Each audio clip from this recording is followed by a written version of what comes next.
পারুলের গায়ের রং কালো ছিল, সেই জন্য স্কুলে সবাই ওর কালো রঙের জন্য ওকে নিয়ে মজা করত, বিশেষ করে ওর ক্লাসের টিচার আর সহপাঠীরা। পারুল, তুমি লাইনে সবার শেষে দাঁড়াবে।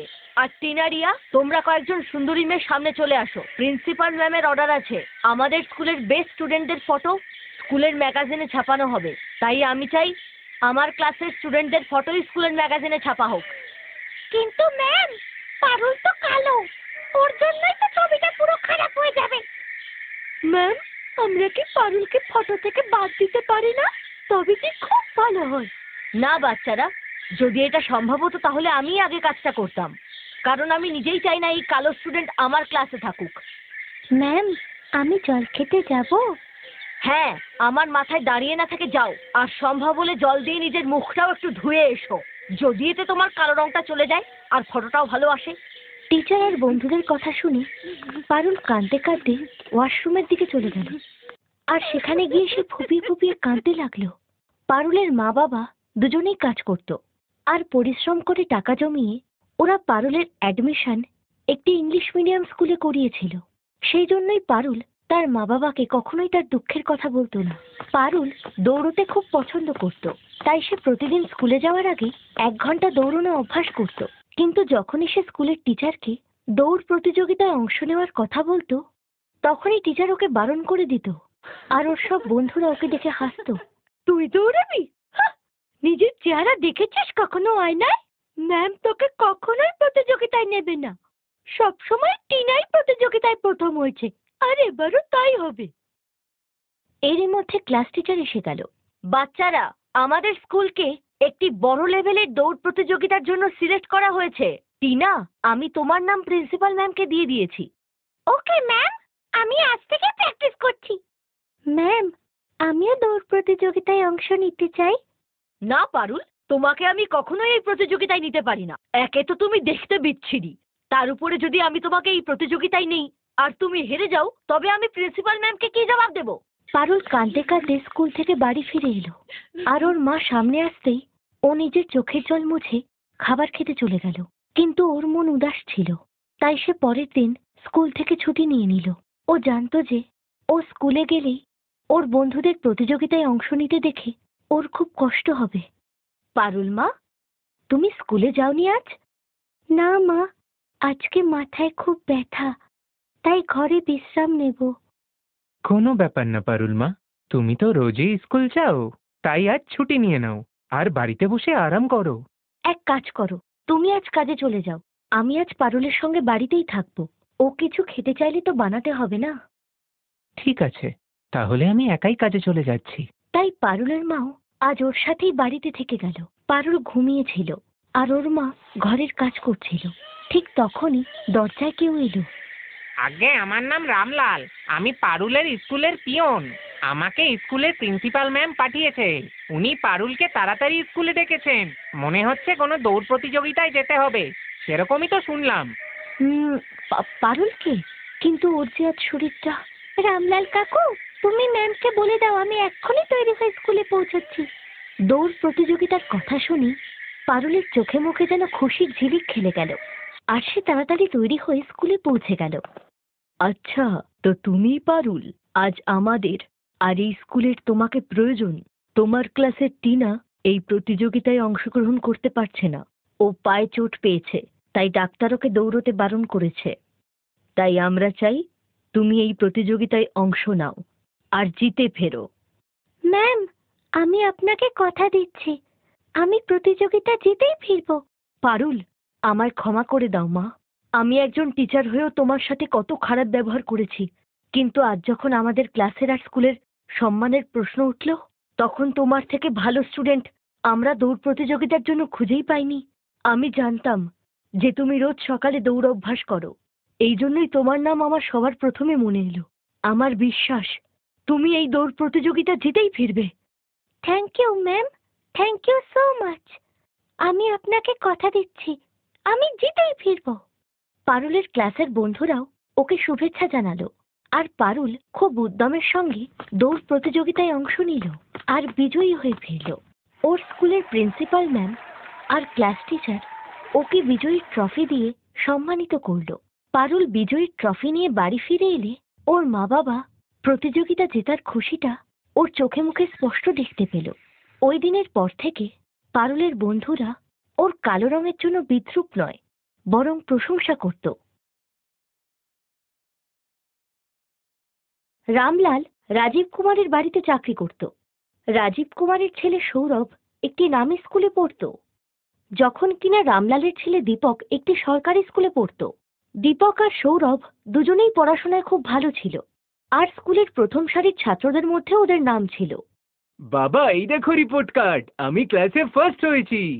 আরে বাহ, আমি জানতাম বাবা তুমি এবারও ক্লাসে ফার্স্ট হবে।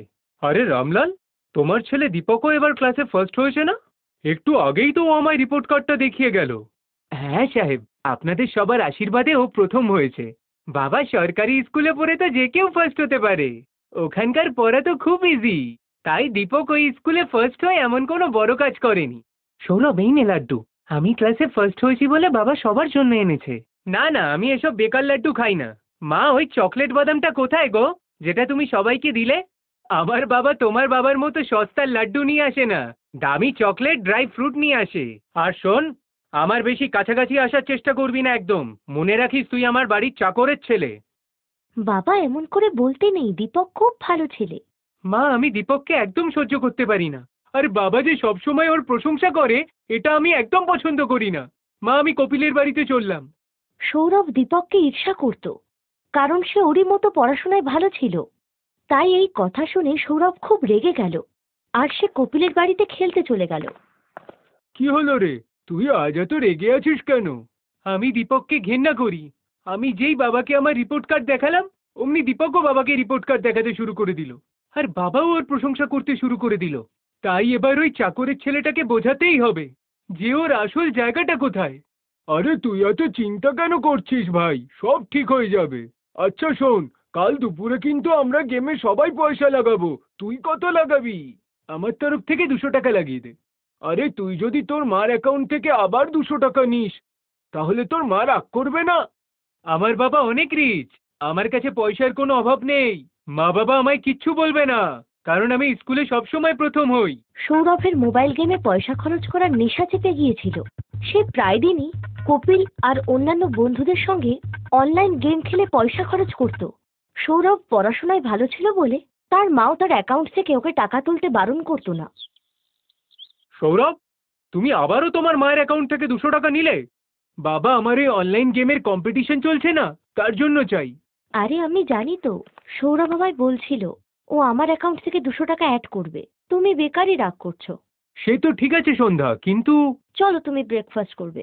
এই বাচ্চাদের ব্যাপার নিয়ে অত ভেবো না তো।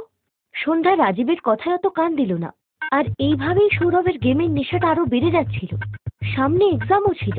একদিন, সৌরভ, কি ব্যাপার, আজকাল মনে হচ্ছে তুমি পড়াশোনায় মনোযোগ দিচ্ছ না? তোমার ম্যাম ফোন করেছিলেন, তুমি নাকি 2 দিন ধরে টিউশনে লেট যাচ্ছ। মা, সামনে পরীক্ষা না, তাই আমি কপিলের বাড়িতে বসে পড়ি। আমরা দুজন তো একসাথেই টিউশনে যাই, তাই পড়তে পড়তে সময়ের খেয়াল থাকে না। আচ্ছা, এই ব্যাপার। তুমি কপিলের বাড়িতে গিয়ে এক্সট্রা টাইম নিয়ে পড়াশোনা করছো, খুব ভালো। অন্যদিকে দীপকও আসন্ন পরীক্ষার প্রস্তুতি নিচ্ছিল। বাবা, আমাকে এবারও প্রথম হতে হবে, তুমি দেখবে আমি এবারও খুব পরিশ্রম করব। আমি জানি বাবা, তুমি তোমার পরীক্ষার জন্য যথেষ্ট পরিশ্রম করছো।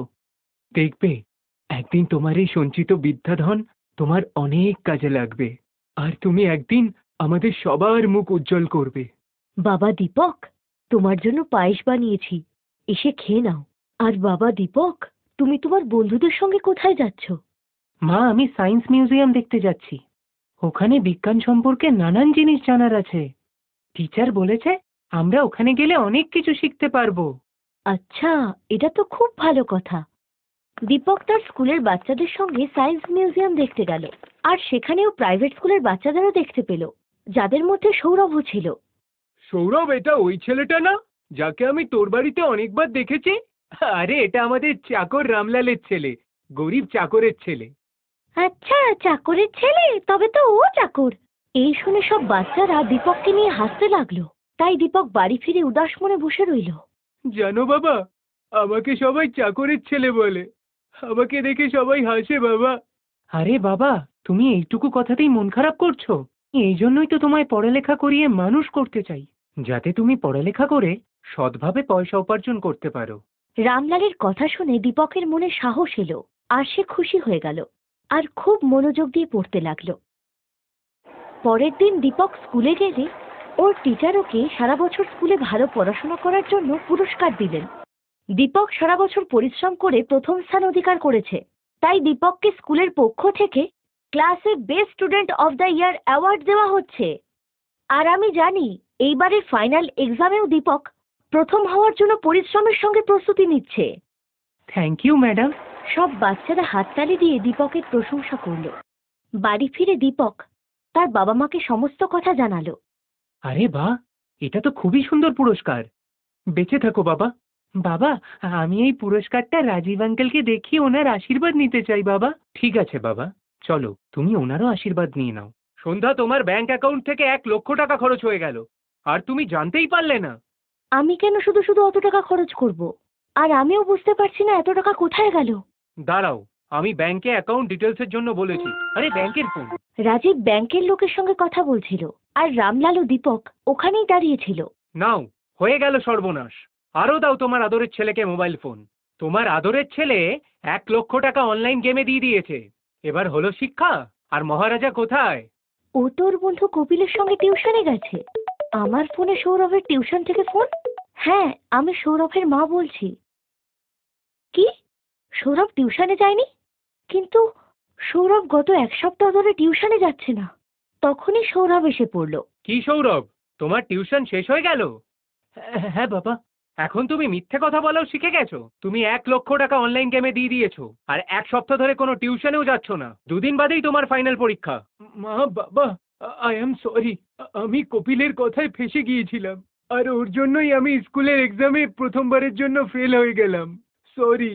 আরে রামলাল, তুমি কখন এলে? আর দীপক বাবা, তোমার হাতে এটা কি? আসলে আঙ্কেল, আজ আমাকে স্কুলে বেস্ট স্টুডেন্টের অ্যাওয়ার্ড দেওয়া হয়েছে, তাই আমি আপনার আশীর্বাদ নিতে এলাম। বেঁচে থাকো বাবা, জীবনে খুব উন্নতি করো। রাজীব দীপককে আশীর্বাদ করে চুপচাপ নিজের ঘরে চলে গেল। বাবা, আমি কি ভেতরে আসবো? আমি তোমার সাথে কোনো কথা বলতে চাই না সৌরভ, নিজের ঘরে যাও। মা, বাবা আমার উপর রেগে আছে, আমার সাথে কথা বলছে না। সৌরভ, তুমি যদি সত্যিই নিজের ভুলটাকে বুঝতে পারো তাহলে আগে নিজের ভুলটাকে শোধরাও, তাহলেই তোমার বাবার রাগ কমবে। আমি জানি মা, আমাকে কি করতে হবে। ওই দিনের পর থেকে সৌরভ কপিল আর তার অন্য বন্ধুদের সঙ্গে গেম খেলা বন্ধ করে দিল, আর খুব মনোযোগ দিয়ে পড়তে লাগলো। কিন্তু 2 দিন বাদেই তার অঙ্ক পরীক্ষা ছিল, আর সে অনেকদিন টিউশনের ছুটি নিয়ে নিয়েছিল, তাই ওর কোর্স অনেকটাই বাকি ছিল। মা, আমার পরীক্ষার সিলেবাস অনেক বাকি, আমি কি করে এগুলো কমপ্লিট করব কিছুই বুঝতে পারছি না। সৌরভ, তুমি বরং একটা কাজ করো। দীপক ম্যাথসে খুব ভালো, আর ওর এক্সামের রেজাল্টও খুব ভালো। আর আমি শুনেছি এখন সরকারি স্কুলেও পড়াশোনা খুব ভালো হয়।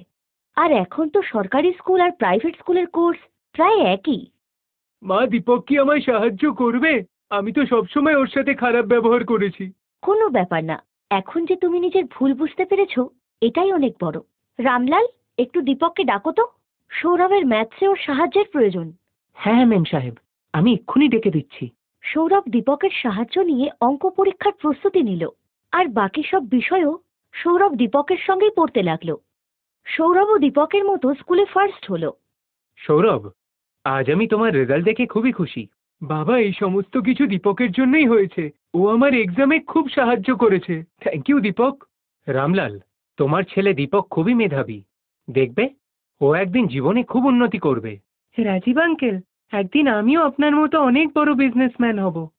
দীপকের কথা শুনে রামলালের চোখে খুশির জল চলে এলো, আর ও দীপককে বুকে জড়িয়ে ধরল। Best buddies. হ্যালো ফ্রেন্ডস, এই ভিডিওটা দেখার জন্য ধন্যবাদ। যদি এই ভিডিওটা তোমাদের ভালো লেগে থাকে তাহলে প্লিজ লাইক, সাবস্ক্রাইব আর কমেন্ট অবশ্যই করবে এই ভিডিওতে। আর হ্যাঁ, শেয়ার করতে ভুলো না কিন্তু। আরো অনেক মজাদার ভিডিও দেখার জন্য নিচে দেওয়া এই বেল আইকনটাকে প্রেস করো। দেখতে থাকো বেস্ট বাডিজ।